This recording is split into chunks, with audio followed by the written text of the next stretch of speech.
ইসরায়েলের দিকে ইয়েমেন থেকে ছোড়া একটি ক্ষেপণাস্ত্র মধ্যপ্রাচ্যের চলমান সংঘাতকে নতুন মাত্রা দিয়েছে। ২৮ মার্চ হুথি বিদ্রোহীরা এই হামলার দায় স্বীকার করে জানায়, ইরান, লেবানন, ইরাক এবং ফিলিস্তিনি ভূখণ্ডে চলমান হামলার জবাব হিসেবেই তারা এই পদক্ষেপ নিয়েছে।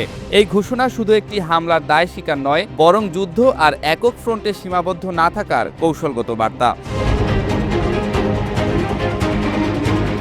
এই হামলার মাধ্যমে স্পষ্ট হচ্ছে ইরানপন্থী শক্তিগুলো ধীরে ধীরে একটি সমন্বিত চাপের কাঠামো তৈরি করছে, যেখানে ইসরায়েলকে একসঙ্গে একাধিক দিক থেকে নিরাপত্তা হুমকির মুখে পড়তে হচ্ছে।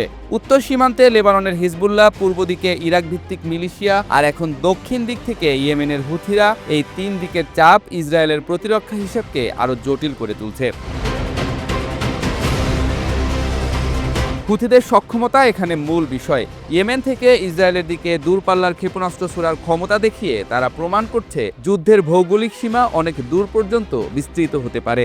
যদিও এই ধরনের হামলা সবসময় বড় ধরনের ক্ষতি করে না, কিন্তু প্রতিটি হামলা ইসরায়েলের আকাশ প্রতিরক্ষা ব্যবস্থাকে সক্রিয় রাখতে বাধ্য করে। প্রতিটি মিসাইল প্রতিহত করতে ব্যবহৃত হয় উচ্চ মূল্যের ইন্টারসেপ্টর, যা দীর্ঘমেয়াদে একটি গুরুত্বপূর্ণ চাপ তৈরি করে।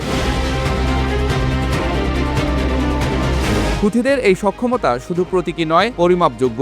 বিভিন্ন সামরিক বিশ্লেষণে দেখা গেছে, ইয়েমেন থেকে নিক্ষেপ করা দূরপাল্লার ক্ষেপণাস্ত্র প্রায় ১.৫ থেকে ২,০০০ কিলোমিটার পর্যন্ত পৌঁছাতে পারে, যা ইসরায়েলের দক্ষিণাঞ্চলকে সরাসরি ঝুঁকিতে ফেলে। প্রতিটি ক্ষেপণাস্ত্র প্রতিহত করতে ইসরায়েলের যে ইন্টারসেপ্টর ব্যবহার করতে হয়, তার খরচ কয়েক লক্ষ ডলার পর্যন্ত হতে পারে। অর্থাৎ হামলা সফল হোক বা না হোক, এই ধরনের পুনরাবৃত্ত আক্রমণ দীর্ঘমেয়াদে ইসরায়েলের প্রতিরক্ষা ব্যয় এবং সক্ষমতার উপর চাপ তৈরি করে। একই সঙ্গে হুথিদের উপস্থিতি শুধু সামরিক নয়, অর্থনৈতিক ঝুঁকিও বাড়াচ্ছে। লোহিত সাগর এবং বাব আল মন্দেব প্রণালীর মতো গুরুত্বপূর্ণ সামুদ্রিক পথের উপর তাদের প্রভাব রয়েছে।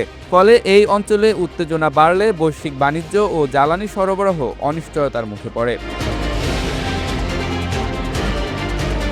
বিশ্লেষকদের মতে, হুথিদের এই পদক্ষেপ ইরানের জন্য সরাসরি সামরিক সহায়তা নয়, বরং একটি কৌশলগত গভীরতা তৈরি করছে। এর মাধ্যমে ইরান দেখাতে চাইছে সংঘাতকে ছড়িয়ে দিয়ে প্রতিপক্ষকে একাধিক ফ্রন্টে ব্যস্ত রাখা সম্ভব।